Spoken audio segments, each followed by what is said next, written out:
حضرات، آج ذوالحجہ کی 25 تاریخ ہے اور ہمارے ہاں کچھ تاریخوں کا جو اختلاف ہے اس کی روح سے ہو سکتا ہے کہ 26 ہو۔ آج سے 1384 برس قبل تقریباً آج کے دن حضرت عمر فاروق رضی اللہ تعالی عنہ پر قاتلانہ حملہ ہوا تھا، اس لیے کہ بعض روایات میں 26 ذی الحجہ کا تعین ہوا ہے اور بعض میں الفاظ یہ آئے ہیں کہ ذوالحجہ کے 4 دن باقی تھے جس دن کے حضرت عمر رضی اللہ تعالی عنہ پر یہ قاتلانہ حملہ ہوا۔ حج سے واپسی کو ابھی چند ہی دن ہوئے تھے اور اسی سفر حج کے دوران حضرت عمر رضی اللہ تعالی عنہ نے ایک موقع پر زمین پر لیٹ کر اور ہاتھ آسمان کی طرف پھیلا کر اللہ سے دعا کی تھی کہ پروردگار، میری ذمہ داریاں بہت بڑھ گئی ہیں، اب میرے اعضاء میں ضعف ہے، میں کمزوری محسوس کر رہا ہوں، رعیت بہت بڑھ گئی ہے جس کی ذمہ داری ہے، تو مجھے تو اپنے پاس بلا لے اور اٹھا لے اس سے پہلے کہ میں اپنی ان ذمہ داریوں کے بارے میں مسئول بن جاؤں اور ان کا حق ادا نہ کر سکوں۔ تو روایات میں آتا ہے کہ اس کے بعد چند ہی دن اس دنیا میں انہوں نے بسر کیے ہیں، اس کے بعد یہ قاتلانہ حملہ ہوا۔ 3 دن آپ زندگی اور موت کی کشمکش میں مبتلا رہے ہیں۔ ابو لولو فیروز ایک مجوسی ایرانی غلام تھا حضرت مغیرہ ابن شعبہ کا رضی اللہ تعالی عنہ۔ حضرت عمر نے ایک خاص قاعدہ بنایا ہوا تھا، غیر مسلموں کے مدینے میں داخلے پر پابندی تھی۔ حضرت مغیرہ ابن شعبہ نے خاص طور پر سفارش کر کے حضرت عمر سے اجازت حاصل کی ابو لولو فیروز کے لیے کہ اسے مدینے میں آ کر کام کرنے کی اجازت دی جائے، اس لیے کہ وہ بہت سے فنون سے واقف ہے۔ حضرت عمر نے اجازت دے دی۔ چند دنوں کے بعد وہ فریادی بن کر حاضر ہوا حضرت عمر رضی اللہ تعالیٰ عنہ کی خدمت میں کہ میرے آقا جو ہیں حضرت مغیرہ ابن شعبہ رضی اللہ تعالی عنہ وہ مجھ سے بہت زیادہ ٹیکس وصول کرتے ہیں۔ یعنی یہ معاملہ تھا کہ جو غلام ہوتے تھے وہ اپنا کام کرتے تھے لیکن اپنی آمدنی میں سے ایک حصہ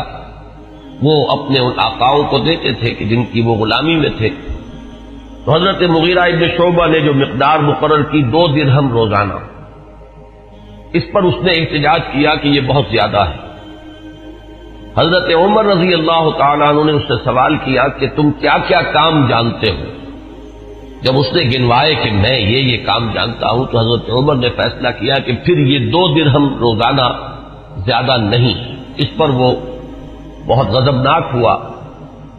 حضرت عمر نے بھی اس سے ایک فرمائش کی کہ میرے لیے ایک ایسی چکی بنا دو جو ہوا سے چلتی ہو اور وہ آٹا پیسے۔ تو اس نے اسی غصے میں یہ کہا کہ ہاں، آپ کے لیے تو میں ایسی چکی بناؤں گا جس کی یاد رہتی دنیا تک باقی رہے۔ اس پر حضرت عمر نے جب وہ چلا گیا تو جو لوگ مجلس میں حاضر تھے ان سے آپ نے فرمایا کہ یہ شخص مجھے قتل کی دھمکی دے گیا ہے۔ لیکن نوٹ کیجئے کہ اسلام نے جو نظام دیا ہے نوع انسانی کو، وہ نظام جو محمد الرسول اللہ صلی اللہ علیہ وسلم نے عطا فرمایا، اور جیسا کہ میں نے بارہا عرض کیا ہے کہ اگر اس کو پوری طرح شباب میں دیکھنا ہو، للی ان بلوم جسے کہتے ہیں انگریزی میں، ایک پھول پوری طرح کھل گیا ہو، اگر وہ نظام اس کیفیت میں آپ دیکھنا چاہیں تو وہ در حقیقت خلافت عمر فاروق کا دور ہے رضی اللہ تعالی عنہ۔ وہ تمام خصائص، وہ تمام برکات جو اس نظام میں ہیں، نظام عدل اجتماعی، وہ اپنے نقطۂ عروج پر نظر آتے ہیں حضرت عمر فاروق رضی اللہ تعالی عنہ کے عہد خلافت میں۔ اسی نظام کا ایک پہلو یہ بھی ہے کہ انسان طبعاً آزاد ہے، اس کی آزادی پر کوئی قدغن، کوئی بندش بغیر کسی ثبوت کے نہیں لگائی جا سکتی۔ خود حضور صلی اللہ علیہ وسلم کے زمانے کا ایک واقعہ ہے کہ کسی شخص کو، مدینے کے کسی شخص کو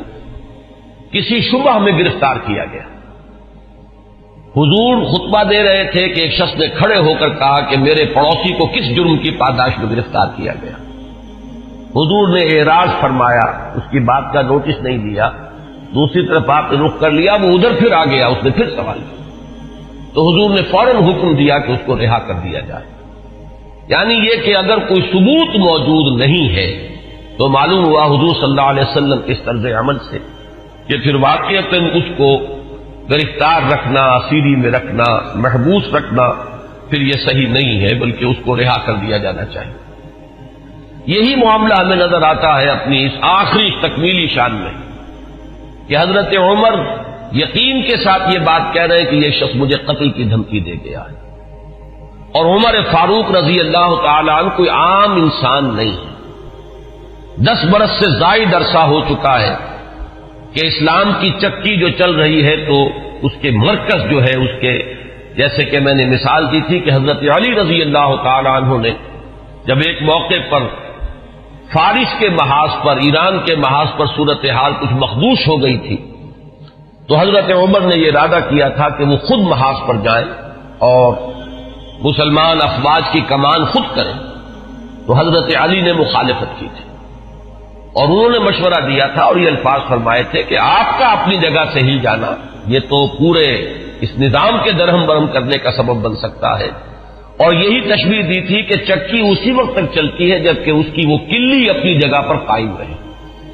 تو آپ کی مثال تو اس پورے نظام کے لیے اس کلی کسی ہے۔ تو 10 برس تک وہ چکی جو ہے گھوم رہی تھی اسی شخصیت کے گرد، اور کتنے فتوحات کا دائرہ کہاں سے کہاں تک پہنچا تھا۔ اتنی بڑی کوئی سلطنت اس سے پہلے تاریخ انسانی میں کبھی وجود ہی میں نہیں آئی تھی، لیکن یہ کہ اس کے باوجود کہ اتنی عظیم سلطنت کے ذمہ دار ترین فرد ہیں حضرت عمر، میں حاکم کا لفظ استعمال نہیں کرنا چاہتا اس لیے کہ یہ لفظ بھی ہمارے اس نظام عدل اجتماعی کے ساتھ مناسبت نہیں رکھتا، نہ وہ حاکم تھے نہ حکمران تھے، وہ تو سید القوم خادمہم کی کامل مثال جو ہو سکتی ہے وہ حضرت عمر فاروق ہے رضی اللہ تعالی عنہ۔ لیکن یہ کہ اس نظام کی ذمہ دار ترین شخصیت ہے حضرت عمر، لیکن انہوں نے اپنے حفاظت کا کوئی اہتمام نہیں کیا، کوئی باڈی گارڈ کا انتظام نہیں کیا، دوسری طرف یہ کہ اس شخص کو قید نہیں کیا، اسے مدینے سے شہر بدر نہیں کیا، بلکہ یہ کہ چونکہ یقین ہے اس بات پر کہ زندگی اور موت اللہ کے ہاتھ میں ہے، لہذا وہ ہمیں نظر آتا ہے کہ ایک طرف توکل اس کی یہ شان ہے، دوسری طرف فراست کا یہ عالم ہے کہ اس کے اس جملے کی بات آپ نے پالی ہے کہ یہ مجھے قتل کی دھمکی دے گیا ہے، تیسری طرف اسلامی نظام میں لوگوں کی آزادی کا جو عالم ہے وہ نمایاں ہو رہا ہے، ایک ایسے شخص کو جس کے بارے میں شک ہے اس کو گرفتار نہیں کیا جا رہا، اس کے خلاف کوئی تعذیبی کارروائی نہیں ہو رہی۔ بہرحال اس شخص نے چند ہی دن کے بعد فجر کی نماز جب حضرت عمر فاروق ادا کرنے کے لیے آگے بڑھے ہیں اور آپ نے نیت باندھی، یہ شخص پہلی صف میں موجود تھا اور اس کا خنجر جو ہے 2 دھاری خنجر، دونوں طرف اس کے جو ہے وہ دھار تھی، اس کو اس نے حضرت عمر رضی اللہ تعالی عنہ پر جو وار کیے تو 6 وار حضرت عمر پر اس نے پے بپے کیے، حضرت عمر گر گئے رضی اللہ تعالی عنہ۔ حضرت عبد الرحمن ابن عوف نے مختصر ترین صورتوں کے ساتھ پھر وہ نماز فجر ادا کروائی۔ نماز کا یہ عالم ہے کہ یہ نہیں ہوا کہ وہ درہم برہم ہو گیا ہو نظام، لیکن یہ کہ چونکہ جیسے کہ میں ابھی یہ لفظ استعمال کر رہا تھا کہ اس وقت جو وہ نظام مملکت تھا یا نظام حکومت تھا اس میں مرکزی حیثیت حضرت عمر فاروق کی تھی رضی اللہ تعالی عنہ، اسی طرح اسلام کے نظام میں یہ اقامت صلاۃ ہے کہ اس کی وہی اہمیت ہے کہ اگرچہ حضرت عمر فاروق زخمی ہو گئے، گر گئے، لیکن جماعت کا نظام وہ درہم برہم نہیں ہوا ہے، نماز ادا کی گئی ہے 2 رکعتیں جو ہیں مختصر ترین قرات کے ساتھ۔ پھر لوگوں نے اس کو پکڑنے کی کوشش کی ہے تو اس نے مزید وار کر کے 13 افراد کو اور زخمی کیا۔ ایک شخص جب اس طریقے سے بکھرا ہوا ہو اور دوسرے لوگ تیار نہ ہو تو صورتحال سمجھ میں آتی ہے۔ ان میں سے 6 حضرات جو ہیں وہ شہید ہو گئے۔ معاملہ صرف حضرت عمر کا نہیں، پکڑنے کی جب کوششیں ہر طرح سے ناکام ہو گئی تو کسی عراقی شخص کے بارے میں آتا ہے کہ اس نے کوئی کپڑا کمبل وغیرہ اس کے اوپر ڈالا ہے، تب وہ قابو میں آیا ہے، لیکن پھر اس نے فوراً خودکشی کر دی۔ حضرت عمر رضی اللہ تعالیٰ عنہ نے سوال کیا، جیسے ہی آپ اس قابل ہوئے کہ سوال کر سکیں کہ میرا قاتل کون ہے، جب بتایا گیا کہ وہی ابو لولو فیروز ہے تو آپ نے اللہ کا شکر ادا کیا کہ اللہ کا شکر ہے کہ میرا قاتل کوئی مسلمان نہیں ہے۔ یعنی جو بات کے 12-13 برس بعد ہونے والی تھی، حضرت عثمان رضی اللہ تعالیٰ عنہ کے قاتلین وہ جو بھی آپ انہیں کہیں نام نہاد مسلمان تھے، کلمہ گو تھے، وہ محمد الرسول اللہ صلی اللہ علیہ وسلم کا کلمہ پڑھنے والے تھے، کلمہ شہادت کو انہوں نے اپنے لیے ڈھال بنایا۔ اس سے جو فتنہ شروع ہوا ہے جس کو میں اس سے پہلے بیان کر چکا ہوں کہ الفتنۃ الکبریٰ،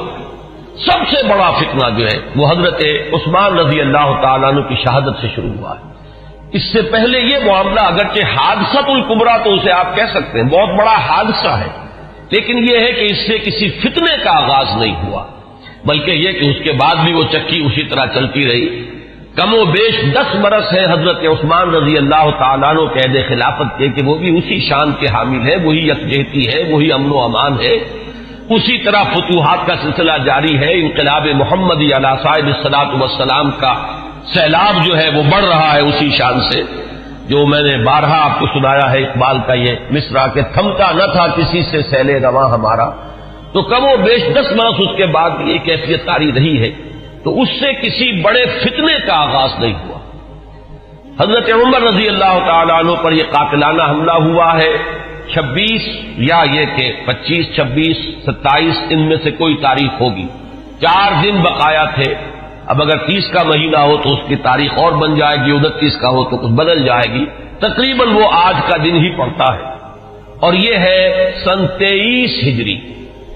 انتقال ہوا ہے تو پھر تدفین جو ہوئی، حضرت صہیب رومی رضی اللہ تعالی عنہ کے بارے میں وصیت تھی کہ وہ میری نماز جنازہ ادا کریں، اس کی امامت کریں، تو یکم محرم الحرام سن 24 ہجری کو تدفین ہوئی ہے۔ تدفین کا یہ واقعہ بھی بڑا اہم ہے، اور آپ سب حضرات کے علم میں ہوگا کہ حضرت عمر نے اپنے صاحبزادے عبداللہ ابن عمر رضی اللہ تعالی عنہما کو بھیجا حضرت عائشہ کی خدمت میں کہ میری بڑی خواہش ہے کہ آپ کے حجرے میں میں دفن ہو جاؤں جہاں محمد الرسول اللہ صلی اللہ علیہ وسلم اور حضرت ابوبکر صدیق رضی اللہ تعالی عنہ مدفون تھے۔ حضرت عائشہ نے فرمایا، اور اس سے جو مقام ان کی نگاہ میں تھا حضرت عمر کا وہ بھی ظاہر ہوتا ہے کہ کس طرح انہوں نے اثار کیا ہے، کس قدر ان کے لیے یہ مرحلہ کٹھن ہوگا فیصلے کا کہ اس حجرے میں صرف ایک قبر کی جگہ اور تھی۔ حضرت عائشہ نے فرمایا ام المومنین رضی اللہ تعالی عنہا کہ یہ جگہ میں نے اپنے لیے مخصوص کی ہوئی تھی، میں چاہتی تھی کہ میں خود یہاں دفن ہوں، اور اس میں کوئی حرج نہیں تھا، اس لیے کہ حضور دفن تھے وہاں، وہ آپ کے شوہر تھے، حضرت ابوبکر دفن تھے، وہ ان کے والد تھے، لیکن میں عمر کو اپنی ذات پر ترجیح دیتی ہوں، لہذا میں اجازت دیتی ہوں کہ حضرت عمر کو وہاں دفن کر دیا جائے۔ جب حضرت عمر کے پاس واپس آئے ہیں حضرت عبداللہ ابن عمر، اور آپ نے پوچھا ہے کہ کیا جواب لائے، اور جواب دیا گیا کہ اجازت ہو گئی ہے، تو فرمایا کہ یہ آخری آرزو تھی زندگی کی، اللہ کا شکر ہے کہ وہ پوری ہو گئی۔ یہ جو حادثہ فاجعہ ہے، جہاں تک اس کے تاریخی پس منظر کا تعلق ہے وہ میں نے بارہا بیان کیا ہے، اور وہ در حقیقت سمجھ میں آتا ہے فلسفہ انقلاب کی روشنی میں۔ اگر فلسفہ انقلاب سامنے ہو تو یہ تمام واقعات جو ہے آئسولیٹڈ ایونٹس کی حیثیت سے پھر سامنے نہیں آتے، علیحدہ علیحدہ واقعات اور حوادث نہیں ہے، بلکہ یہ کہ ان کے مابین ایک ربط جو ہے وہ سامنے آ جاتا ہے۔ یہی فرق ہے تاریخ اور فلسفہ تاریخ میں۔ تاریخ اپنی جگہ ایک شعبہ علم ہے، اور فلسفہ تاریخ اپنی جگہ ایک مستقل فن ہے۔ تاریخ میں واقعات جو ہے وہ پیش نظر ہوتے ہیں، اور فلسفہ تاریخ جو ہے وہ ان واقعات کا پس منظر، ان کے اسباب و علل، ان کے عواقب و نتائج، پھر ان کے مابین ربط اور تعلق جو ہے وہ ان کو تلاش کرتا ہے۔ ظاہر بات ہے کہ اس دنیا میں جو حوادث رونما ہوتے ہیں، جو واقعات ہیں، کوئی نہ کوئی ان کے اسباب کا سلسلہ ہوتا ہے، کہ جیسے آپ کو معلوم ہے کہ فساد خون ہے تو پھوڑا کہیں ادھر نکل آیا، کہیں ادھر نکل آیا، کہیں ٹانگ پہ نکل آیا، کہیں بازو پر نکل آیا، تو وہ علیحدہ علیحدہ پھوڑے نظر آتے ہیں. لیکن یہ کہ ایک طبیب جانتا ہے کہ در حقیقت یہ ایک ہی مرض ہے جس کا کہ یہ ظہور ہو رہا ہے، سبب ایک ہے، یہ سلسلہ اندر جو ہے جڑا ہوا ہے. تو فلسفہ انقلاب کے حوالے سے جو باتیں میں بارہا عرض کر چکا ہوں، میرا اصل میں آج کا اصل موضوع وہ نہیں ہے. میں آج تو اذکار فاروقی رضی اللہ تعالی عنہ، حضرت عمر کی سیرت کے بعض پہلو اور ان کی عظمت کا کچھ بیان کرنا چاہتا ہوں. اور اس کے لیے بھی آج کی میری تقریر جو ہے بالکل مختلف ہوگی کہ میں باضابطہ یہ کتاب لے کر آیا ہوں تاریخ الخلفاء سیوطی کی رحمہ اللہ، اور اس سے میں کچھ احادیث، کچھ روایات پڑھ کر سنانا چاہتا ہوں، تاکہ صرف وہ ایک ہوائی قسم کی بات نہ ہو کہ جس کے بارے میں یہ گمان کیا جائے کہ یہ کسی خطیب کی خطابت ہے یا کوئی لفاظی ہے، بلکہ الفاظ سامنے آئے جو محمد الرسول اللہ صلی اللہ علیہ وسلم نے فرمائے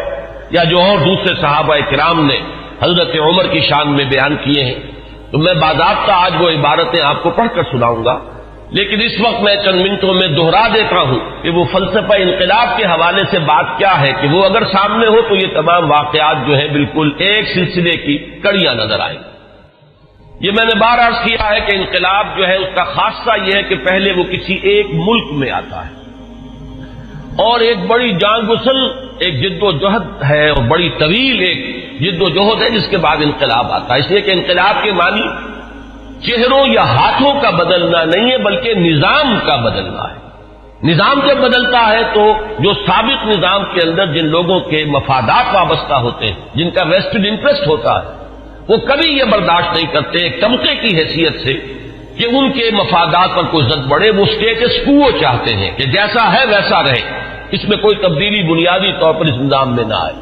یہ تو ہو جائے کوئی حرج نہیں کہ ایک چچا نہیں تو بھتیجا آ جائے، بھتیجا نہیں تو چچا آ جائے، ایک بھائی نہیں دوسرا بھائی برسر اقتدار آ جائے، ایک جاگیردار نہیں دوسرا جاگیردار آ جائے. بہرحال وہ اپنا ہی بھائی بند ہے، وہ جاگیرداروں کے مفادات ہی کو پیش نظر رکھے گا.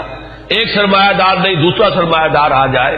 تو یہ تو ہو جائے کوئی حرج نہیں کہ گاؤں رفت اور خر آمد یا خر رفت و گاؤں آمد، اس میں کوئی حرج نہیں، لیکن کوئی بنیادی تبدیلی نہ ہو. انقلاب بنیادی طور پر نظام کو بدلتا ہے، لہذا بڑی زبردست جد و جہد اور کشمکش کے بعد یہ انقلاب دنیا میں آتا ہے. اس کے 6 مراحل میں نے بارہا بیان کیے. آخری چیز جو ہوتی ہے وہ یہ ہے کہ جب مخالف انقلاب قوتیں یہ دیکھتی ہیں کہ اب ہمارا بس نہیں چل رہا، یہ انقلاب تو اب جیسے آپ آج کل ایک الفاظ عوامی نعرے کے طور پر سنتے ہیں کہ آوے ہی آوے، کہ اب تو نظر آ رہا ہے کہ انقلاب تو آئے گا، اس کا کوئی راستہ روکنے والا نہیں ہے. تو آخری حربہ ان کا یہ ہوتا ہے کہ اس وقت وہ کونوں کھدروں میں دبک جاتے ہیں اور منتظر رہتے ہیں کہ پھر کبھی کوئی موقع آئے، کوئی بہت ہی مناسب موقع، کوئی اپارچن مومنٹ کہ اس پر پھر ہم ضرب کاری دوبارہ لگائیں. اس وقت دبک جاؤ، اس وقت جو ہے اپنے سر نیچے کر لو. اس کو کہتے ہیں کاؤنٹر ریولیوشنری موومنٹ. تو حضور صلی اللہ علیہ وسلم کی 20 سالہ جد و جہد کے نتیجے میں جب عرب میں انقلاب کی تکمیل ہو گئی تو مخالف انقلاب قوتوں نے بھی اس وقت جو ہے گردن جھکا دی. وہ منتظر تھے کہ پھر کوئی موقع آئے تو ہم کھڑے ہو جائیں اور پھر اس انقلاب کو ناکام کریں. یہ در حقیقت ہوا ہے پھر سیرت خلافت ابوبکر صدیق رضی اللہ تعالیٰ عنہ کے زمانے میں. حضور کا انتقال ہوا، مسلمانوں کے دل زخمی تھے، مسلمانوں کا مورال ظاہر بات ہے اس کا آپ تصور کیجئے کتنا جو ہے اس وقت مجروح ہو چکا تھا. اس وقت پھر یہ قوتیں ابھری ہیں. ایک طرف تو نئے مدعیان نبوت کھڑے ہو گئے اسلام کی بیختنی کے لیے، دوسری طرف زکوٰۃ کے مانعین منکرین زکوٰۃ کا مطلب یہ نہیں ہے کہ انہوں نے زکوٰۃ کا انکار کیا تھا، صرف یہ کہتے تھے کہ ہم حکومت کو ادا نہیں کریں گے، اپنے طور پر کریں.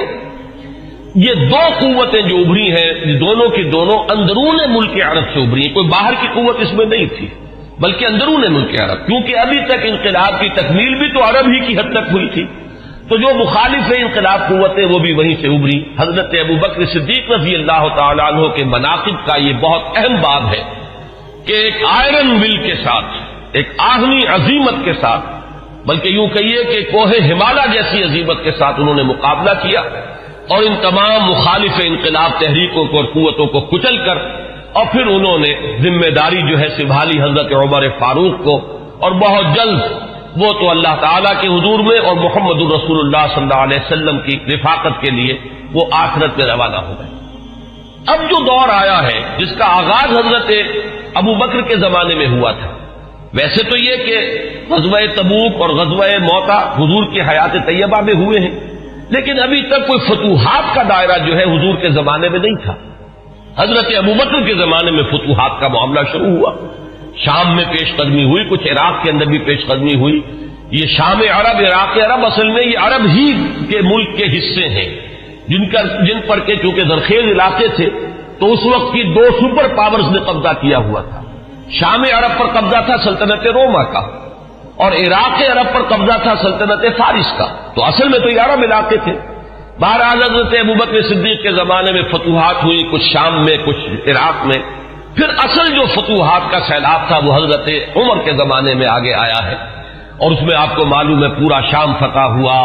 پورا ایران فتح ہوا، اور کہاں سے کہاں تک حدود پہنچ گئے۔ اب جو مخالف انقلاب قوتیں ابھری ہیں، ظاہر بات ہے کہ وہ اب بیرون سے تھیں۔ ایک اندرون سے سازش، یہودی سازش عبداللہ ابن سبا کی، اور دوسری طرف یہ کہ عجمی انتقام، اس لیے کہ جہاں تک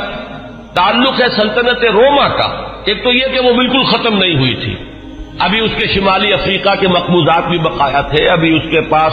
جس کو آپ ایشیا مائنر کہتے ہیں، ایشیائی کوچک، وہ بھی باقی تھا، اس کے اور یورپین مقبوضات بھی ابھی باقی تھے، تو وہ بالکل ختم نہیں ہوئی تھی۔ صرف یہ ہے کہ یوں سمجھیے کہ ایک ٹانگ اس کی ٹوٹ گئی تھی کہ ویسٹ ایشیا سے تقریباً اسے بے دخل کر دیا گیا، جبکہ سلطنت ایران کا معاملہ یہ کہ وہ تو بالکل ختم ہو گئی، اس کی دھجیاں اڑ گئیں، اس کا کوئی وجود نہیں رہا۔ وہ جو سلسلہ چلا آ رہا تھا ان کے ہاں ایک شہنشاہی سلسلہ، وہ ختم ہو کر رہ گیا۔ اس اعتبار سے جو اصل رد عمل ہوا ہے اس مرحلے پر وہ ایران کی طرف سے ہوا ہے۔ ایرانی ویسے بھی شاہ پرست اور نسل پرست لوگ ہیں، ان کے اندر اپنی نسل کی برتری کا اور عربوں کی تحقیر کا جذبہ جو ہے یہ ہمیشہ سے پایا جاتا ہے کہ عربوں کو وہ کچھ تسلیم کرنے کو تیار ہی نہیں تھے۔ اب جب حضرت عمر کے ہاتھوں یہ معاملہ ہوا اور سلطنت کسریٰ جو ہے پارا پارا ہو گئی اور اس کا سلسلہ ختم ہو گیا، تو در حقیقت اب دوسرا انتقام جو ہے وہ آیا ہے یہ باہر سے۔ اور یہ جو معاملہ تھا حضرت عمر کی شہادت کا، یہ کوئی آئسولیٹڈ فیکٹ نہیں ہے، آئسولیٹڈ ایونٹ نہیں ہے، اگرچہ جیسے اس کو میں نے بیان کیا واقعات تو یہی ہیں، اس سے زیادہ جو ہے اس کا کوئی ثبوت تو تاریخ کے اندر جو ہے ہمیں نہیں مل سکے گا، لیکن یہ ہے کہ یہ سب کو معلوم ہے کہ جو گورنر تھا ایک ایرانی، وہ اس کی پشت پر تھا، اور اس گورنر ہی کی شہ پر اس نے یہ سارا اقدام کیا ہے، اور مجوسی تھا، ایرانی تھا، اس نے انتقام لیا ہے حضرت عمر فاروق رضی اللہ تعالی عنہ سے۔ اس کے بعد یہ بات آگے بڑھی، اور جیسا کہ میں نے عرض کیا کہ پھر یہودی سازش بھی جب سامنے آئی ہے، اور پھر یہودی سازش اور عجمی انتقام،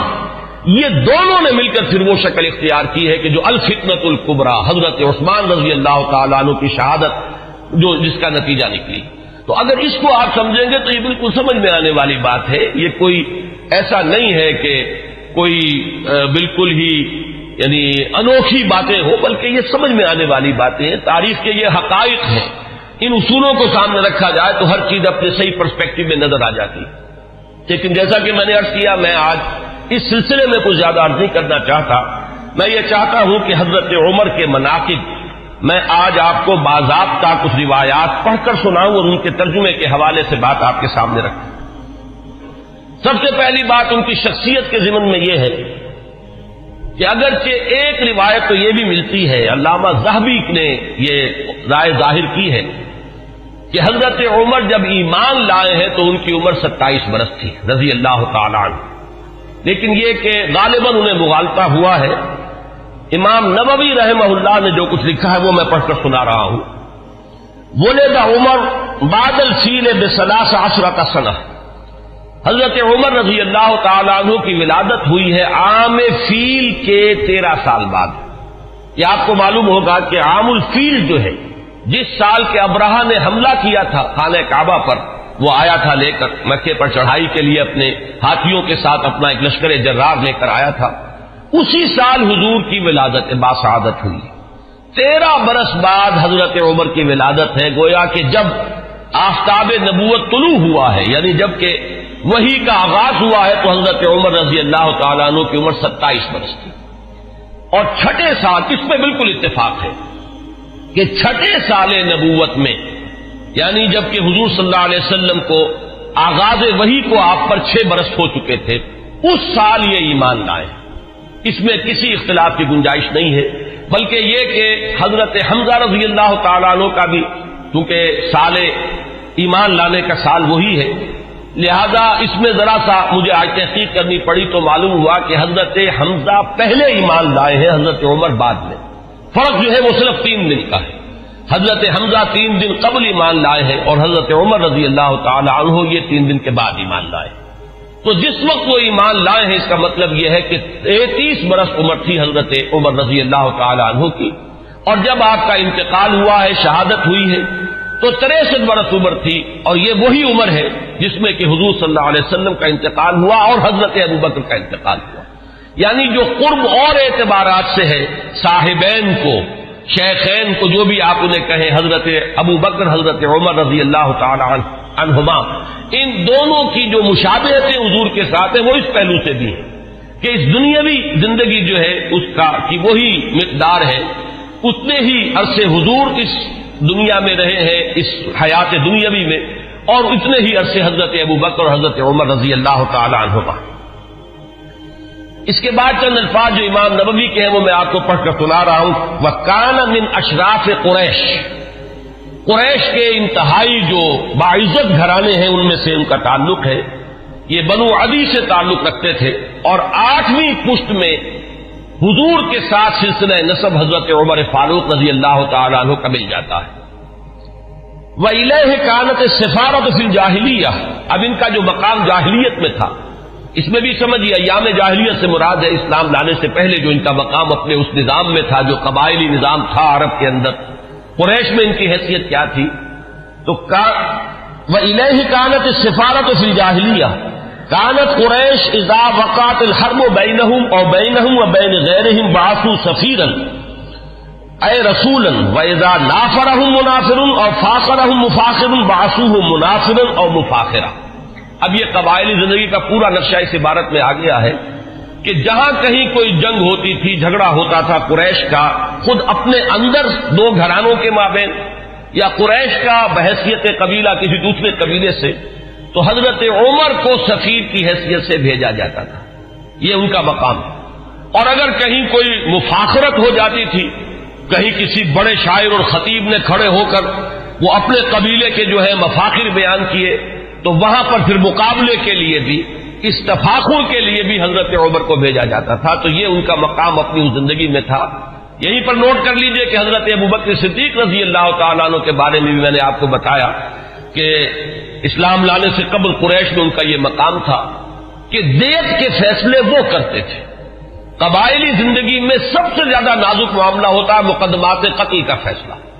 اور ظاہر بات ہے کہ اگر کہیں اپنے گھرانوں کے اندر ہی قتل کا معاملہ ہو گیا ہے تو جان کے بدلے جان کے بجائے اس میں کوشش کی جاتی تھی کہ جو بھی خون بہا ہے وہ دے کر تو جو قاتل ہے کیونکہ اپنے ہی قبیلے کا فرد ہے اس کی جان بچائی جائے۔ اب اس میں تعین کرنا کہ کتنا خون بہا ہو، یہ کام جو ہے حضرت ابوبکر رضی اللہ تعالیٰ عنہ کے سپرد تھا۔ تو اس سے بھی اندازہ ہوتا ہے کہ ان کا مقام اپنے اس نظام میں جو پہلے سے قائم تھا وہ کیا تھا۔ بالکل اسی طرح کا معاملہ جو ہے وہ حضرت عمر رضی اللہ تعالیٰ عنہ کا۔ حضرت عمر کے اسلام کے بارے میں بہت سی روایات آپ نے سنی ہوں گی، اور میں بھی پہلے کئی مرتبہ بیان کر چکا ہوں۔ میں نے جو اس دور میں مزید مطالعہ کیا تو معلوم ہوا کہ بعض روایات اور بھی ہیں کہ جس سے یہ اندازہ ہوتا ہے کہ جو ان کی ہمشیرہ اور بہنوئی حضرت فاطمہ بنت خطاب اور حضرت سعید بن زید رضی اللہ تعالی عنہما، ان کے ساتھ جو واقعہ ہوا، اندازہ ایسا ہوتا ہے کہ وہ در حقیقت وہ آخری ضرب تھی جو حضرت عمر کے دل پر لگی ہے۔ اس سے پہلے بھی بعض مواقع پر کچھ ایسے ان کے ساتھ واقعات پیش آ چکے تھے کہ جس سے ان کے دل کے اندر ایک کشمکش جو ہے وہ شروع ہو چکی تھی۔ مثلا بعض روایات میں آتا ہے کہ ایک مرتبہ حضور صلی اللہ علیہ وسلم جب آ رہے تھے خانہ کعبہ کی طرف تو حضرت عمر نے بھی پیچھا کیا، اور وہ مخالفانہ انداز میں پیچھا کیا، لیکن حضور پہلے پہنچ چکے تھے، آپ نے نماز کے لیے نیت باندھ لی تھی، تو اب حضرت عمر جو ہے خاموشی سے سنتے رہے قرآن مجید۔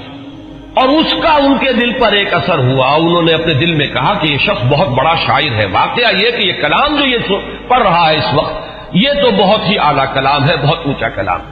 تو معلوم یہ ہوا کہ کہیں نہ کہیں وہ جو ہے بیج وہ پڑھ رہا تھا. اسی طرح ایک رات کے وقت ایسا ہوا ہے کہ حضرت عمر کی کسی ہمشیرہ کو وہ ولادت کا مرحلہ درپیش تھا, تو کسی دائی وغیرہ کی تلاش کے لیے وہ نکلے ہیں رات کو. اس وقت انہوں نے دیکھا کہ حضور اور آپ کے ساتھ چند اور لوگ ہیں جو کھڑے ہیں اور نماز پڑھ رہے ہیں. تو خانہ کعبہ کے پردوں میں چھپ کر آپ نے پھر حضرت عمر نے اس وقت وہ سنا کہ یہ کیا پڑھ رہے ہیں, اور اس سے بھی ان کا کہنا یہ ہے کہ میرے دل کے اندر ایک کشمکش شروع ہو چکی تھی. یہ بات جو ہے نفسیاتی اعتبار سے سمجھ میں آتی ہے. بسا اوقات ایسا ہوتا ہے کہ ایک شخص کے اوپر ایک کسی حقیقت کا انکشاف ہو رہا ہے تدریجن, لیکن ابھی وہ جو پچھلی عصبیتیں ہیں اپنے آبائی عقائد یا اپنے آبائی دین کے ساتھ جو ایک جذباتی تعلق ہے وہ ابھی اتنا مضبوط ہے کہ ریزسٹ کر رہا ہے. اندر ہی اندر وہ کشمکش جو ہے وہ جاری ہے. لیکن ان روایات سے یہ معلوم ہوتا ہے کہ وہ واحد واقعہ نہیں ہے جو اس وقت ہوا, بلکہ یہ کشمکش ہو رہی تھی. وہ آخری بات جو ہے جسے میں تشبیہ کہا کرتا ہوں کہ غبارے کو پھاڑنے والی چیز جو ہے وہ تو وہی واقعہ کہ جو حضرت فاطمہ کے ساتھ یعنی ان کے ہمشیرہ کے ساتھ پیش آیا ہے, ان کے اور ان کے بہنوئی اور بہن کے مابین, کہ حضرت عمر تو نکلے تھے فیصلہ کر کے کہ بس اب تلوار ننگی لے کر کہ حضور کا میں خاتمہ کر کے گھر واپس آؤں گا اور جو ہونا ہے ہو لے. لیکن یہ کہ یہ جو کلکل ہو رہی ہے اور یہ جھگڑا جو قریش کے اندر ہو گیا ہے, گھر گھر جو ہے فساد ہے, باپ بیٹے سے جدا ہو رہا ہے, بھائی بھائی سے کٹ گیا ہے, بیوی شوہر سے علیحدہ ہو رہی ہے, تو یہ فساد ہم کب تک برداشت کریں گے؟ تو جو اس فساد کا سبب ہے اس کو ختم کر دیا جائے, پھر دیکھا جائے گا جو ہوگا. یہ جو میں کہہ رہا ہوں جو دیکھا جائے گا جو ہوگا اس میں بھی جب تک قبائلی پس منظر سامنے نہ ہو یہ بات سمجھ میں نہیں آئے گی کہ جو چیز انہیں روک نہیں تھی حضور کے خلاف اقدام کرنے پر قریش کو, کفار قریش کو, وہ یہی بات تھی کہ حضور کا جو گھرانہ ہے بنی ہاشم وہ حضور کے پشت پر تھا. اور قبائلی زندگی میں یہ ہوتا ہے کہ اب عقیدہ جو ہے بہرحال بنو ہاشم کے فرد ہے اور خاندان کی حمایت حاصل ہے. اگر حضور کے خلاف کوئی اقدام کرتے تو بنو ہاشم ان کی مدافعت میں اور ان کے ساتھ جو ہے میدان میں آ جائیں گے. نتیجہ یہ نکلے گا کہ قریش کے دو گھرانے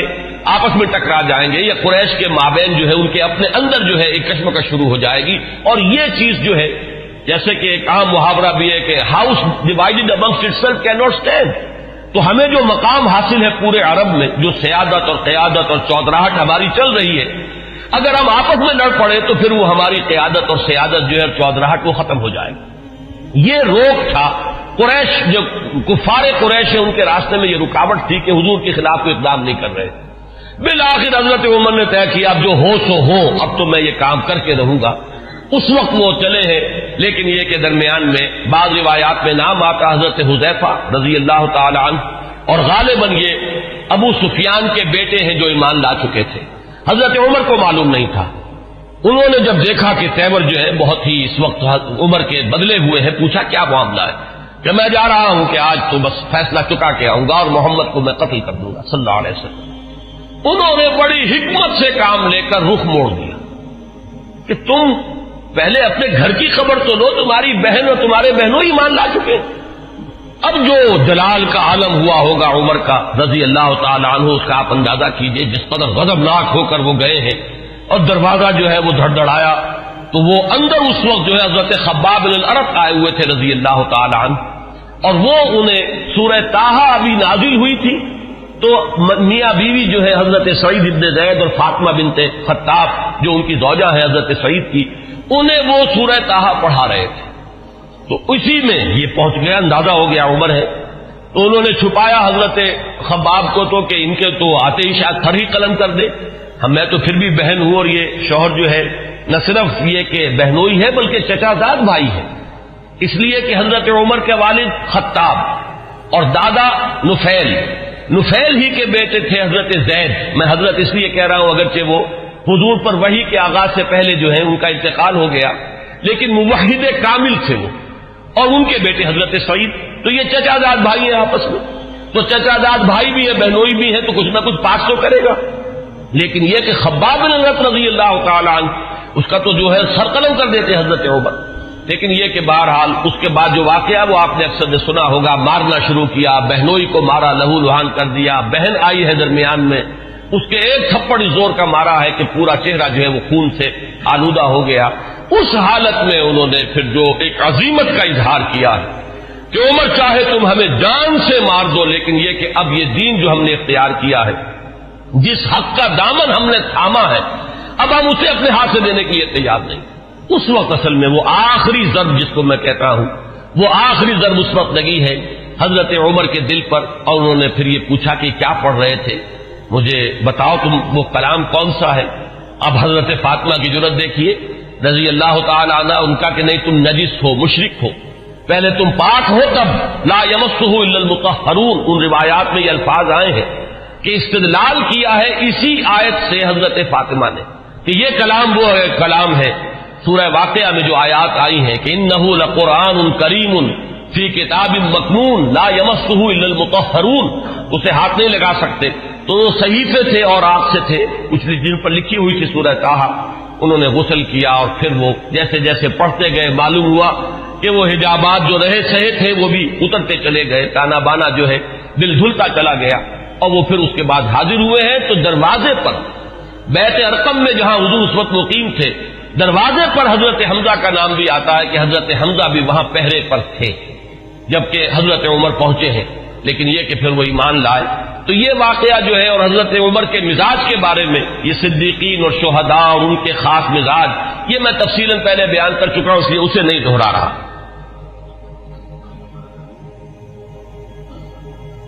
حضرت عمر کا جو مقام ہے صحابہ کرام میں، اس کے بارے میں علامہ سیوطی، بلکہ یہ کہ یہ علامہ نووی جو شارح ہیں مسلم شریف کے، ان کے الفاظ میں اب آپ کو سنا رہا ہوں. هو احد السابقین الاولین واحد العشرۃ المشہود لهم بالجنہ واحد الخلفاء الراشدین واحد اصحاب النبی علیہ الصلوۃ والسلام، اور آخری الفاظ اہم ترین ہیں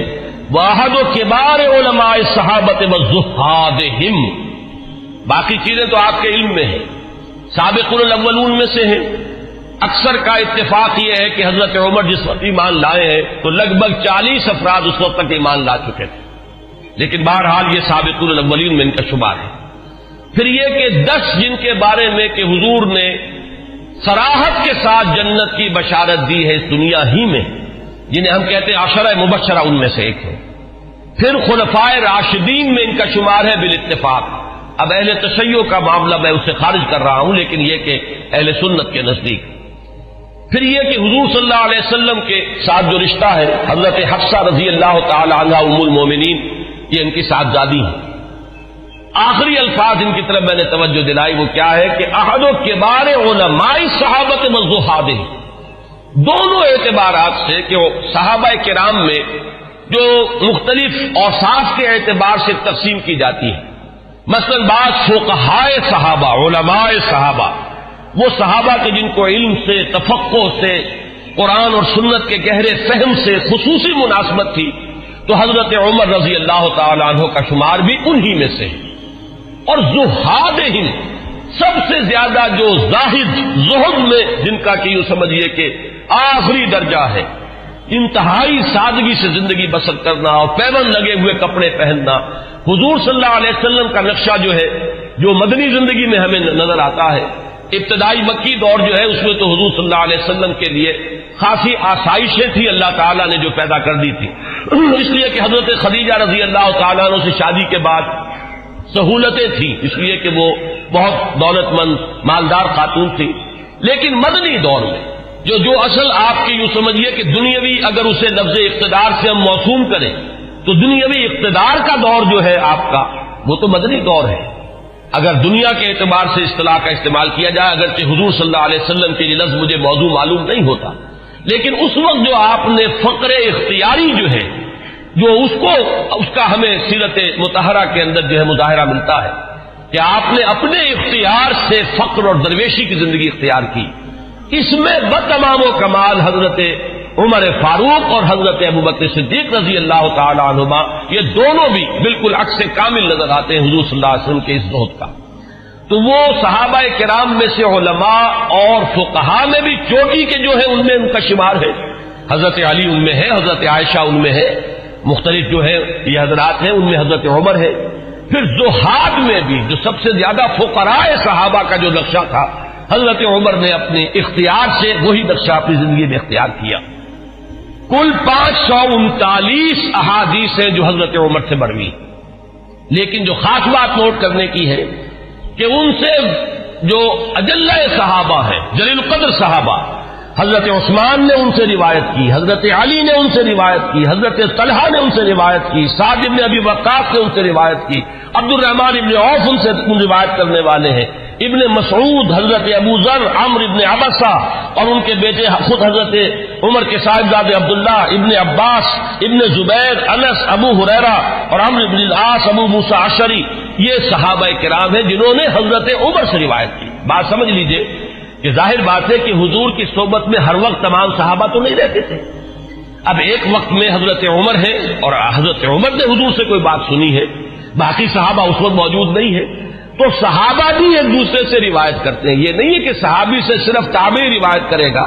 بلکہ صحابہ بھی کہ جو ایک دوسرے سے جو روایت کرتے ہیں کہ جو بات ان صحابی نے جو راوی ہیں حضور سے براہ راست سنی اور وہ صحابی کے جو اس محفل میں نہیں تھے، تو ظاہر بات ہے کہ وہ پھر روایت کریں گے ان صحابی سے کہ جو حضور کی محفل میں تھے، جنہوں نے وہ الفاظ حضور صلی اللہ علیہ وسلم کی زبان مبارک سے خود سنے۔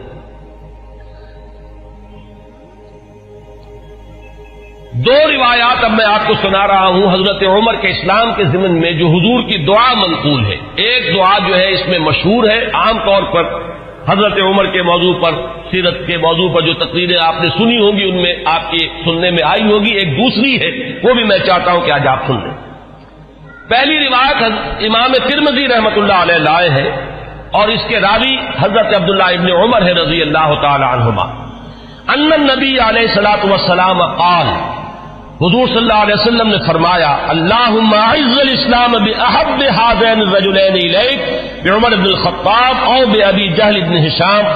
اور اسی روایت کو طبرانی نے حضرت ابن مسعود اور حضرت انس رضی اللہ تعالی عنہما سے روایت کیا۔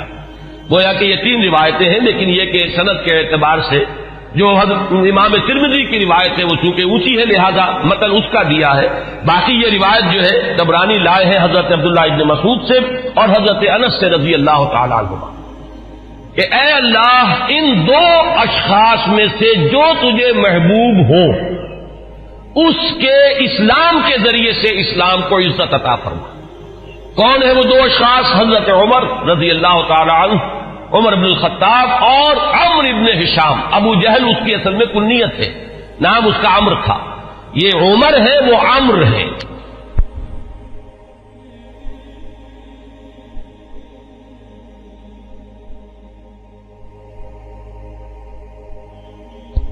عمرو ابن العاص،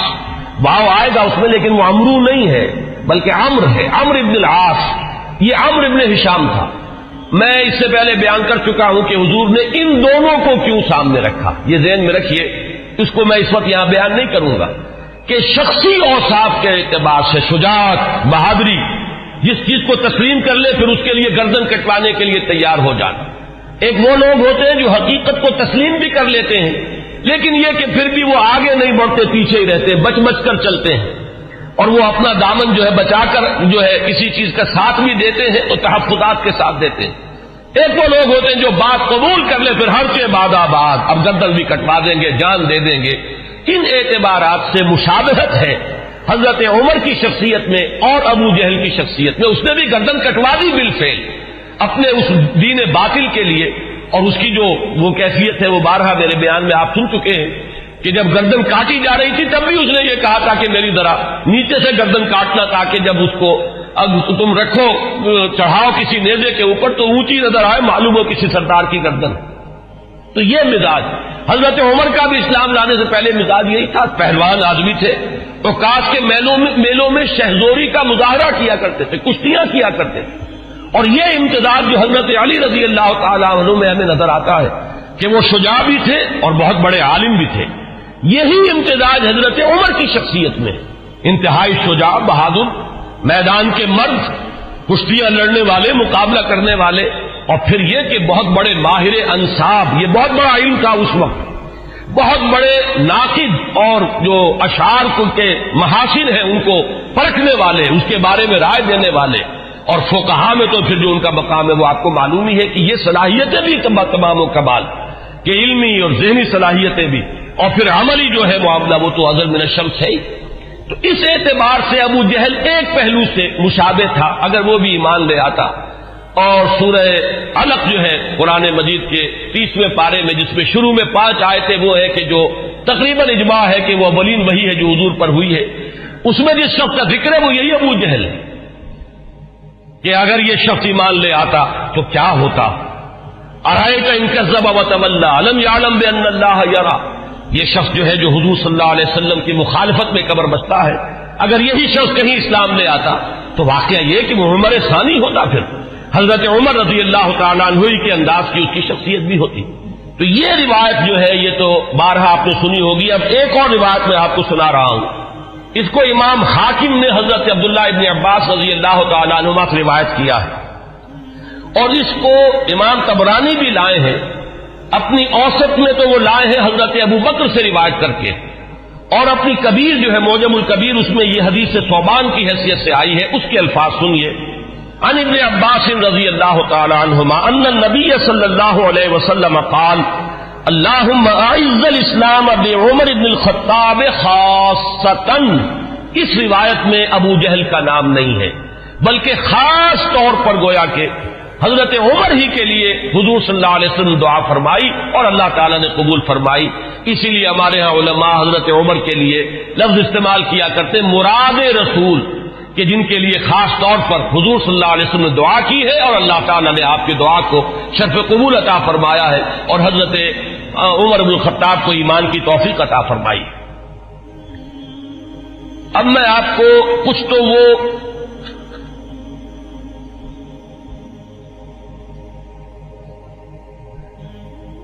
اس سے پہلے کہ میں حضور صلی اللہ علیہ وسلم نے جو مناقب بیان فرمائے ہیں حضرت عمر کے وہ بیان کروں،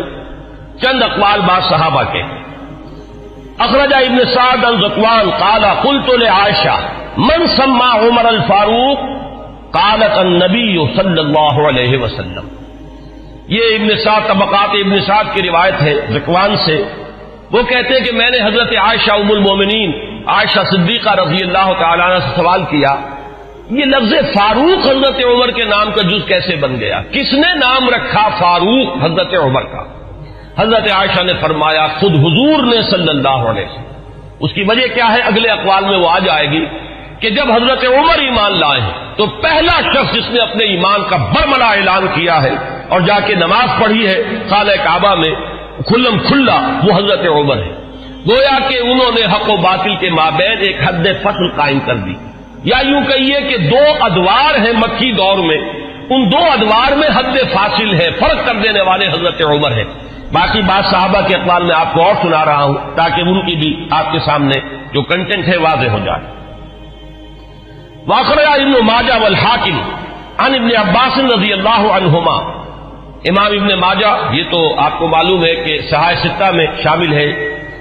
اور امام حاکم نے روایت کیا ہے حضرت عبداللہ ابن عباس رضی اللہ تعالی عنہما سے، قال وہ فرماتے ہیں لما اسلم عمر رضی اللہ عنہ نزل جبرائیل فقال یا محمد صلی اللہ علیہ وسلم لقد استبشر اہل السماء باسلام عمر۔ جب حضرت عمر ایمان لائے تو حضرت عبداللہ ابن عباس فرماتے ہیں کہ حضرت جبرائیل حاضر ہوئے حضور کی خدمت میں صلی اللہ علیہ وسلم علیہ الصلوۃ والسلام، اور انہوں نے یہ فرمایا کہ اے نبی صلی اللہ علیہ وسلم آسمان والے بھی خوشیاں منا رہے ہیں عمر کے اسلام لانے سے۔ واخرج البخاری عن ابن مسعود رضی اللہ عنہ قال ما زلنا عزة منذ اسلم عمر رضی اللہ عنہ۔ حضرت ابن مسعود رضی اللہ تعالی عنہ سے روایت ہے، امام بخاری کی روایت ہے، یہ صحیح بخاری کی روایت، وہ فرماتے ہیں کہ جب ایمان لے آئے حضرت عمر تو پھر ہم پر کمزوری نہیں رہی، پھر ہم قوت والے ہو گئے، عزت والے ہو گئے۔ اب وہ بات نہیں رہی کہ ہم دبے دبے تھے، بلکہ ہماری بھی اب جو ہے ہمتیں بڑھ گئی۔ ابن سعد کی روایت ہے طبرانی اور ابن سعد کی ابن مسعود سے رضی اللہ تعالی عنہ، یہ ان کا قول ہے، کان اسلام عمر فتحا وکانت ہجرتہ نصرا وکانت امامتہ رحمتا وَلَقَدْ رَأَيْتُنَا وَمَا نَسْتَطِيعُ أَن نُّصَلِّيَ إِلَى الْبَيْتِ حَتَّى أَسْلَمَ عُمَرُ فَلَمَّا أَسْلَمَ عُمَرُ قَاتَلَهُمْ حَتَّى تَرَكُونَا فَصَلَّيْنَا۔ حضرت عبداللہ ابن مسعود جو ہے یہ مناقب میں بیان فرما رہے ہیں، حضرت عمر کا اسلام لانا گویا کہ اسلام کی فتح تھی، ان کی ہجرت اسلام کی نصرت تھی، ان کی امامت اسلام کے حق میں رحمت تھی، اور ہم اپنے آپ کو دیکھتے تھے، یعنی ایمان لا چکے تھے لیکن ہم بیت اللہ میں نماز نہیں پڑھ سکتے تھے جب تک کہ عمر اسلام نہیں لے آئے۔ جب عمر اسلام لے آئے تو پھر انہوں نے مقابلہ کیا کفار کا، تو انہوں نے پھر ہم سے تعارض کرنا چھوڑ دیا، اب ہم نے بیت اللہ میں نمازیں پڑھنی شروع کر دی۔ یہی وہ لفظ ہے جس کی وجہ سے کہ حضرت عمر فاروق قرار پا رہے ہیں۔ واخرج ابن سعد والحاکم عن حذیفہ رضی اللہ عنہ لما اسلم عمر كان الاسلام كالرجل المقبل لا يزداد الا قربا فلما قتل عمر كان الاسلام كالرجل المدبر لا يزداد الا بعدا۔ یہ بہت ہی حکیمانہ قول ہے حضرت حذیفہ کا رضی اللہ تعالی عنہ، اور اسے امام حاکم نے اور ابن سعد نے دونوں نے روایت کیا ہے۔ یہ حضرت حذیفہ فرما رہے ہیں کہ جب حضرت عمر اسلام لے آئے تو اسلام ایک آنے والے شخص کے مانند ہو گیا کہ جو شخص آ رہا ہو وہ ہر لحظہ آپ سے قریب تر ہوتا چلا جا رہا ہے۔ گویا کہ یہ اسلام کی ترقی کا ایک اور اسلام کے اقبال کا یہ ایک کی علامت بنا ہے حضرت عمر کا اسلام لانا۔ ولما قتل عمر، اور جب عمر شہید کر دیے گئے رضی اللہ تعالی عنہ، کان الاسلام کالرجل المدبر، تو اب اسلام ایک جانے والے شخص کے مانند ہو گیا، لا یزداد الا بعدا، کہ جو جانے والا ہے وہ ہر قدم جو اٹھاتا ہے وہ ہم سے اور دور ہوتا چلا جاتا ہے۔ گویا کہ اسلام کی عزت کا جو نقطہ عروج ہے، کلائمیکس ہے، وہ حضرت عمر کی ذات ہے کہ در حقیقت ان کے ساتھ ہی اسلام کا دور اقتدار شروع ہوا، غلبہ دور۔ وہ حدیث جو ہے بہت اہم ہے جو امام مسلم لائے ہیں حضرت ابو ہریرہ رضی اللہ تعالی عنہ سے کہ حضور نے فرمایا بدا الاسلام غریبا وسيعود كما بدا فطوبى للغرباء۔ اسلام کا جب آغاز ہوا ہے تو وہ اجنبی سا تھا، لوگ اس کے جاننے پہچاننے والے نہیں تھے، کچھ اس کے ہمدرد و غمخوار نہیں تھے، بلکہ اصل میں تو مخالفت تھی، مقابلہ تھا۔ حضور نے فرمایا کہ اب اگرچہ دور آ گیا ہے کہ اسلام کو غلبہ حاصل ہو گیا، لیکن عنقریب اسلام پھر اسی حالت کو لوٹ جائے گا۔ تو تہنیت ہو، مبارکباد ہو، خوشخبری ہو ان لوگوں کے لیے جو جب اسلام حالت غربت کو پہنچ جائے تو وہ بھی اسلام کے دامن سے وابستہ رہے، چاہے وہ خود بھی لوگوں کے اندر جو ہے ان کو پہچانا نہ جائے، اجنبی ہو کر رہ جائیں، انہیں دقیانوسی کہا جائے، لیکن وہ اسلام کے دامن سے وابستہ رہے، ان کے لیے تہنیت اور مبارکباد ہے۔ اس حدیث میں سمجھیے تو یوں کہا جا سکتا ہے کہ حضرت عمر ہے وہ حد فاصل کہ وہ بدا الاسلام غریباً سے اسلام کا جو دور اقتدار شروع ہو رہا ہے، غلبے کا دور، قوت اور عزت کا دور، وہ حضرت عمر کی ذات سے ہے، اور پھر جو ڈھلوان شروع ہو گئی ہے وہ بھی حضرت عمر رضی اللہ تعالیٰ عنہ کی شہادت سے۔ واخرج طبرانی عن ابن عباس رضی اللہ عنہما قال اول من جہر بالاسلام عمر بن الخطاب، سب سے پہلے جس شخص نے اسلام کا اعلان کیا علی الاعلان وہ حضرت عمر ہے۔ یہ حضرت عبداللہ ابن عباس رضی اللہ تعالیٰ عنہما کا قول ہے۔ ہجرت کے ضمن میں بھی ایک روایت ہے، میں چاہتا ہوں کہ اگرچہ اس کا ذکر پہلے بھی آیا ہے لیکن آج لفظاً میں سنا دینا چاہتا ہوں۔ اخرج ابن عساکر عن علی رضی اللہ عنہ، اس روایت کے راوی حضرت علی ہیں۔ قال ما علمت احد هاجر الا مختفیا الا عمر بن الخطاب، حضرت عمر فرماتے میں نہیں جانتا کسی بھی شخص کو مگر یہ کہ اس نے ہجرت کی ہے خفیہ طریقے پر سوائے عمر بن الخطاب کے، یعنی جو بھی ہجرت کے لیے نکلتا تھا خفیہ طریقے سے نکلتا تھا، لوگوں کو معلوم نہ ہو جائے، خامخواہ راستہ روکیں گے، کوئی تکلیف پہنچائیں گے، سوائے حضرت عمر کے۔ اب آپ اس حضرت علی رضی اللہ تعالیٰ عنہ کی زبان سے حضرت عمر کی جو ہجرت ہے اس کا پورا واقعہ سنیے۔ فَإِنَّهُ لَمَّا هَمَّ بِالْهِجْرَةِ، اس لیے کہ جب حضرت عمر نے ارادہ کیا ہجرت کا، تقلد سیفہ، تو انہوں نے اپنی جو ہے تلوار جو ہے وہ لی، گردن میں ڈالی، وَتَنَكَّبَ قَوْسَهُ، اپنی کمان جو ہے وہ اپنے کندھے میں ڈالی، وَانْتَقَضَ فِي يَدِهِ أَسْهُمًا، اور اپنے ہاتھ میں تیر بھی لے لیے تیار کہ کمان سے کے ساتھ جو ہے وہ تیر جو ہے ہاتھ میں موجود ہو۔ وَأَتَى الْكَعْبَةَ، اور آئے وہ مسجد حرام میں کعبے کے پاس۔ وہ اشراف و قریش بے فنائہا، اور قریش کے بڑے بڑے سردار جو ہیں وہ کعبے کے صحن میں، یہی جو اس وقت مسجد حرام کہلاتی ہے، خانہ کعبہ تو وہی گھر ہے، اس کے ساتھ جو صحن ہے یہ فنا ہے، اس کا صحن ہے۔ فطاف سبعا، تو 7 چکر لگائے حضرت عمر رضی اللہ تعالیٰ عنہ نے اسی کیفیت کے اندر خانہ کعبہ کے۔ ساتھ ہی آپ کو معلوم ہوگا اشواط ہوتے ہیں جب عمرے کے لیے یا حج کے اندر جب بھی وہ طواف کیا جاتا تو ساتھ ہے۔ ثم صلی رکعتین عند المقام، پھر مقام ابراہیم کے پاس آ کر پورے سکون سے 2 رکعتیں پڑھی۔ ثم اتی حلقہم واحد واحدۃ، پھر جو لوگ بیٹھے ہوئے تھے ایک ایک کے پاس آ کر انہوں نے کہا فقالت شاہق الوجوہ، لوگ چہرے جو ہیں وہ کملا گئے، عزت ختم ہوئی، اور اس کے بعد فرمایا من اراد ان تسکلہ امہ او ییتم ولدہ او ترمل زوجتہ، جس شخص کی بھی یہ خواہش ہو کہ اسے روئے اس کی ماں اور یتیم ہو جائے اس کے بچے اور بیوہ ہو جائے اس کی بیوی، فلیلقنی وراء ھذا الوادی، تو وہ آئے اور اس وادی کے پیچھے ذرا مجھ سے مقابلہ کر لے۔ یہ اعلان کر کے ذرا الفاظ غور کیجئے، جس کا بھی ارادہ ہو، جو چاہتا ہو کہ اسے اس کی ماں روئے اور اس کے بچے یتیم ہو جائے اور اس کی بیویاں یا بیوی جو ہے وہ بیوہ ہو جائے، تو ذرا آ جائے میرا مقابلہ کر لے۔ فرمایا حضرت علی فرماتے فما تبعہ منہم احد، ان میں سے کسی کو یہ جرأت نہیں ہوئی کہ وہ حضرت عمر کا پیچھا کرتا۔ اس کے بعد اب چند احادیث میں آپ کو سنا رہا ہوں جو حضرت عمر کی شان میں، اگرچہ امام سیوطی نے تو یہ بہت سے اس میں نقل کیے ہیں، لیکن میں یہ چاہتا ہوں کہ صرف صحاح کی جو روایات ہیں وہ آپ کو سناؤں۔ باقی یہ کہ ابن عساکر اور حاکم مختلف اور طبرانی یہ جو یعنی کتابیں حدیث کی ہیں جن کا درجہ بہرحال وہ نہیں ہے، وہ آپ میں سے جس کو بھی شوق ہوگا وہ اس کو اپنے طور پر مطالعہ کر لے گا، لیکن یہ روایات جو ہیں یہ تو متفق علیہ۔ اخرج الشیخان عن ابی ہریرہ رضی اللہ عنہ، اب یہ حضرت امام بخاری اور امام مسلم دونوں کی یعنی کا اتفاق ہے اس روایت پر۔ قال،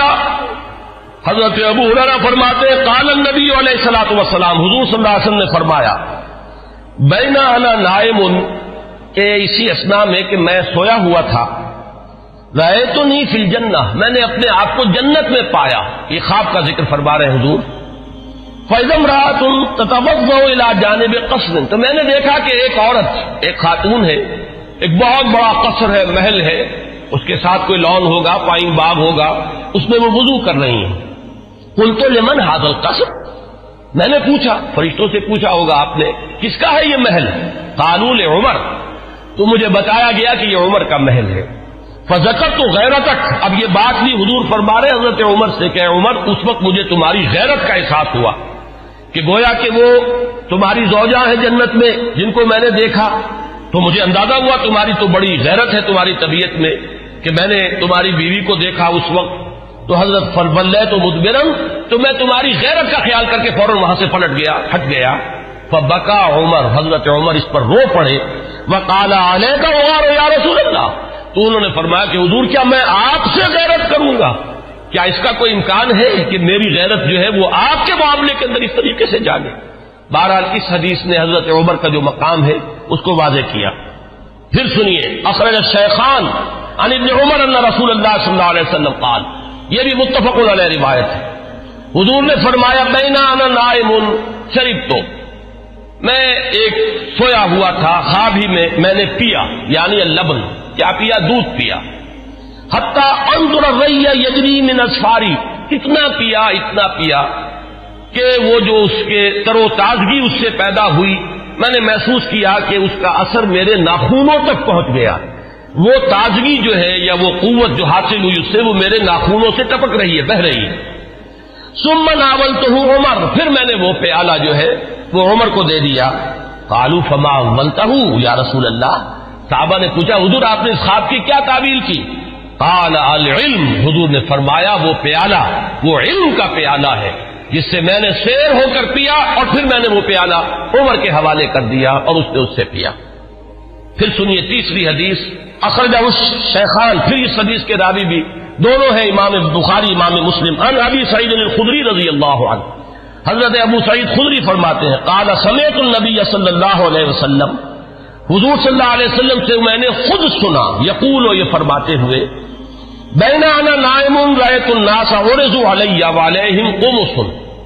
میں سویا ہوا تھا، میں نے دیکھا بہت سے لوگ میرے سامنے پیش کیے گئے، انہوں نے قمیصیں پہنی ہوئی ہیں لیکن ان قمیصوں کا سائز جو ہے بڑا مختلف ہے، فمنها ما یبلغ الصدع، ان میں سے کچھ ایسے بھی تھے کہ جن کی قمیضیں صرف سینے تک پہنچتی تھیں، ومنها ما یبلغ دون ذلك، بہت سے ایسے تھے جن کی قمیضیں لمبی تھیں، اس سے زیادہ تھیں، وعرض علی عمر، اور اب میرے سامنے عمر کو پیش کیا گیا، وعلیہ قمیص یجرہ، ان پر اتنی لمبی قمیص تھی، اتنی لمبی قمیص پہنی ہوئی تھی، زیب تن کیے ہوئے تھے کہ وہ اسے گھسیٹ رہے تھے، یعنی وہ پیچھے پیچھے جو ہے، جیسے کہ پچھلے زمانے کے اندر بادشاہوں کا رواج ہوتا تھا ان کے، اور یہ ہمارے ہاں بھی جو جانگلیوں میں آپ نے دیکھا ہوگا تہمت جو ہے وہ زمین میں گھسٹتا ہوا چلے اپنے فخر اور غرور کے اظہار کے لیے، وہ نقشہ جو ہے کہ وہ اپنے اس قمیص کو گھسیٹ رہے ہیں۔ قالا، تو لوگوں نے پوچھا قالوا فما اولتہ یا رسول اللہ، حضور آپ نے اس کی کیا تعبیر فرمائی؟ قالا دین، حضور نے فرمایا دین ہے یہ، لوگوں کے حصے میں دین کے مختلف حصے آئے ہیں، کسی کے پاس بہت ہے، کسی کے پاس کم ہے، کسی کے پاس زیادہ ہے۔ حضرت عمر رضی اللہ تعالی عنہ کو اللہ تعالیٰ نے دین کی دولت سے جس درجے سرفراز فرمایا وہ اس حدیث میں اس تمثیل سے واضح ہوئی۔ پھر سنیے،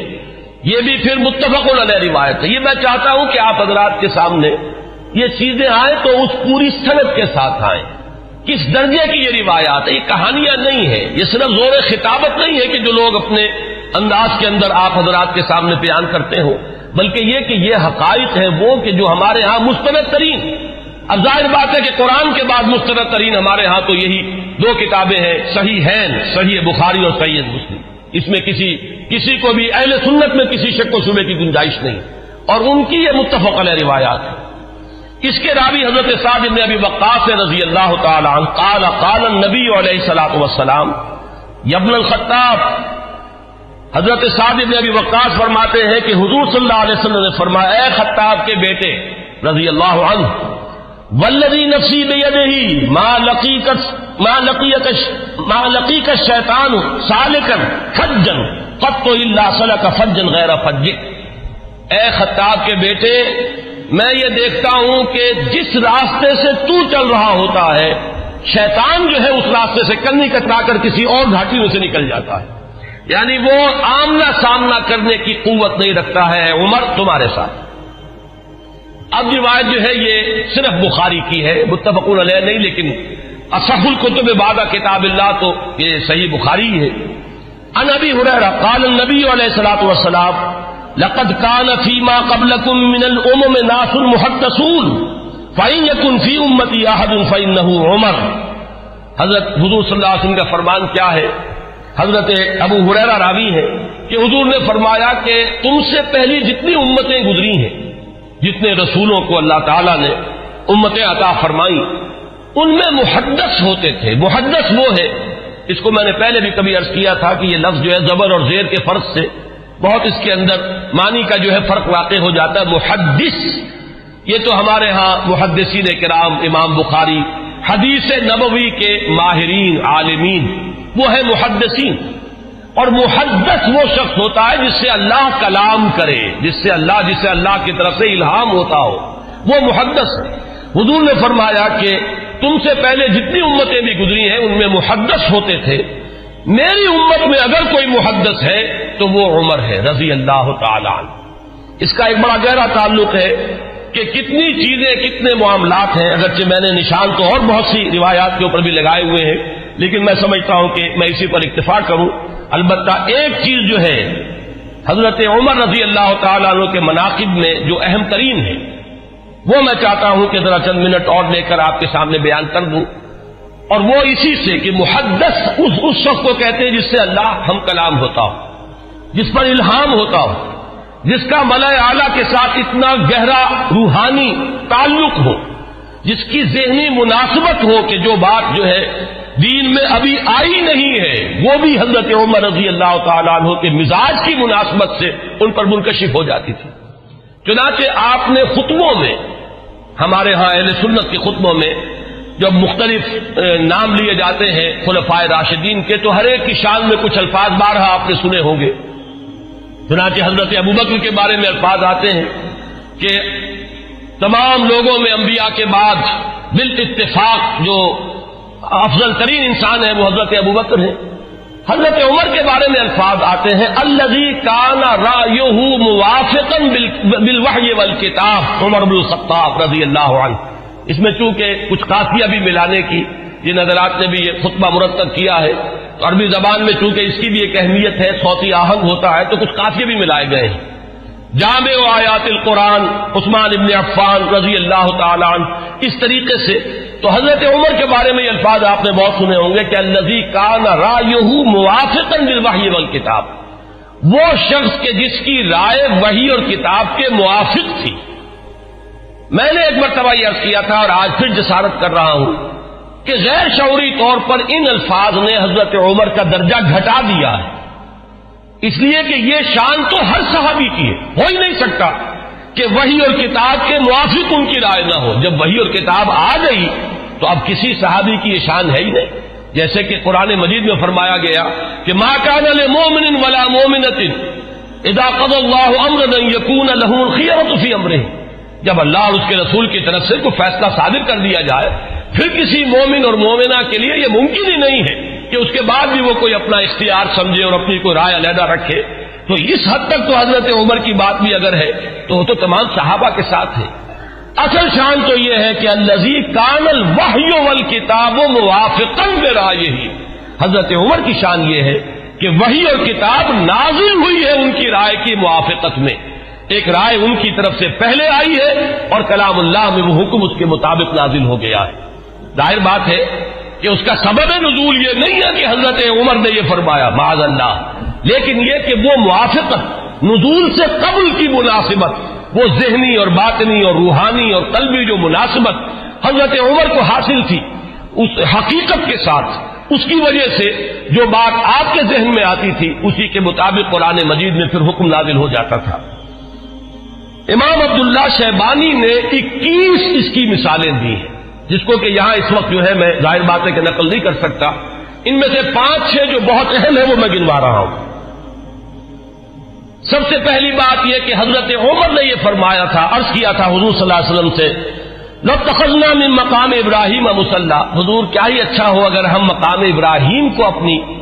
جائے نماز بنائیں، ہم یہاں پر نماز ادا کیا کریں. فَنَزَلَتْ، اور اس کے بعد یہ آیت نازل ہو گئی وَاتَّخِذُوا مِن مقام ابراہیم مصلی. یہ الفاظ جو ہے تقریباً بالکل وہی ہے کہ جو الفاظ حضرت عمر نے اپنے قول میں استعمال کیے تھے بالکل اسی کے مطابق یہ وہی نازل ہوئی.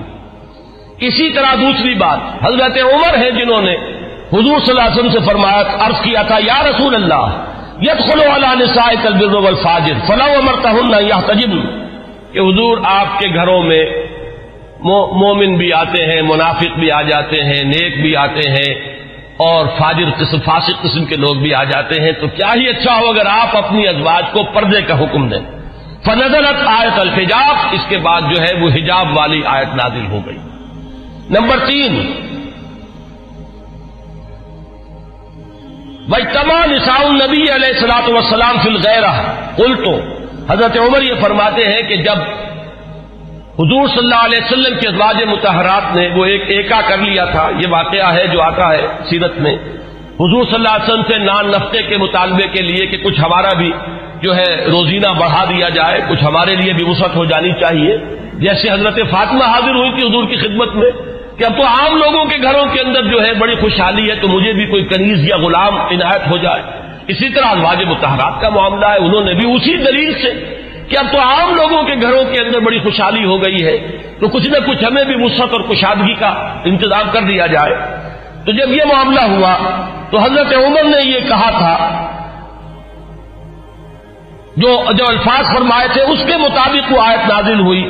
عسى ربه ان طلقكن ان يبدله ازواجا خيرا منكن. یہ تیسری مثال ہے. چوتھی مثال، بدر کے اسیروں کے ضمن میں جب مشورہ ہوا حضرت عمر کی رائے یہ تھی کہ ان سب کو قتل کیا جائے. نہ صرف یہ کہ قتل کیا جائے بلکہ جو بھی رشتہ دار ہو کسی اسیر کا مسلمانوں میں سے قریب ترین رشتہ دار وہ اپنے ہاتھ سے اسے قتل کرے. اگرچہ حضور صلی اللہ علیہ وسلم پر تو آپ کو معلوم ہے کہ غلبہ تھا، رافت، رحمت، شفقت، نرمی، اسی لیے قرآن مجید میں 2 جگہ وہ آیت نازل ہوئی ہے کہ حضور سے فرمایا اللہ نے کہ نبی آپ کی نرمی کے یہ لوگ حقدار نہیں ہیں، یہ کفار اور منافقین، آپ کی نرمی اہل ایمان کے حق میں ہو تو کیا کہنے ہیں، مطلوب ہے، لیکن یہ آپ کی نرمی سے جو بیجا فائدہ اٹھا جاتے ہیں کفار و منافقین، تو ذرا آپ اپنی طبیعت میں ان کے لیے سختی پیدا کیجیے۔ یا ایھا النبی جاہد الکفار والمنافقین واغلظ علیہم، 2 جگہ پر یہ آیت آئی ہے، سورہ تحریم میں بھی ہے، سورہ توبہ میں بھی ہے۔ تو وہی بات جو ہے یہاں پر ہوئی تھی کہ حضور کی طبیعت میں بھی غلبہ تھا، اور حضرت ابوبکر انتہائی رقیق القلب، حضور صلی اللہ علیہ وسلم کی سیرت کے اس اعتبار سے عکس کامل، وہی شفقت اور رحمت، ارحم امتی بامتی ابوبکر واشدہم فی امر اللہ عمر، وہی معاملہ یہاں تھا۔ تو بہرحال جب یہ فیصلہ ہو گیا کہ انہیں فدیہ لے کر چھوڑ دیا جائے، تو پھر قرآن مجید میں جو آیت نازل ہوئی سورہ انفال میں ہے، وہ آپ کے علم میں ہوگا کہ اس میں توثیق ہوئی حضرت عمر کی رائے کی۔ اسی طریقے سے شراب کی حرمت کے ضمن میں حضرت عمر رضی اللہ تعالیٰ عنہ نے پہلے سے کہنا شروع کر دیا تھا، اور بار بار وہ دعا کرتے تھے اللہ اس شراب کے ضمن میں تو آخری اور حتمی اور جو فیصلہ کن حکم ہے وہ نازل فرما دے۔ تو اس کے بعد اللہ تعالیٰ نے اس کی آخری حرمت کا جو ہے وہ فیصلہ فرمایا، اس کی جو آیت جو ہے وہ نازل ہوئی۔ ایک اور اہم مقام ہے، یہ ابن ابی حاتم لائے اپنی تفسیر میں حضرت انس سے، قال عمر، اور حضرت عمر رضی اللہ تعالیٰ عنہ خود اس کے راوی ہیں، وافقت ربی فی 40، یہاں حضرت عمر فرما رہے ہیں 4 چیزوں میں میرے رب کے ساتھ میری کامل موافقت ہو گئی کہ جو بات میرے ذہن میں آئی، بلکہ یہاں تو میں جو مثال دے رہا ہوں جو زبان پر آ گئی حضرت عمر کے، بالکل وہی جو ہے وحی کے اندر الفاظ نازل ہو گئے۔ تو وہ فرماتے ہیں کہ نزلت هذه الآیہ، جب یہ آیت نازل ہوئی ہے سورہ مومنون میں ہے، وَلَقَدْ خَلَقْنَا الْإِنسَانَ مِنْ سُلَالَةٍ مِنْ طِينٍ ثُمَّ جَعَلْنَاهُ نُطْفَةً فِي قَرَارٍ مَكِينٍ ثم خلقنا النطفة علقة فخلقنا العلقة مضغة فخلقنا المضغة عظاما فكسونا العظام لحما ثم انشأناه خلقا آخر۔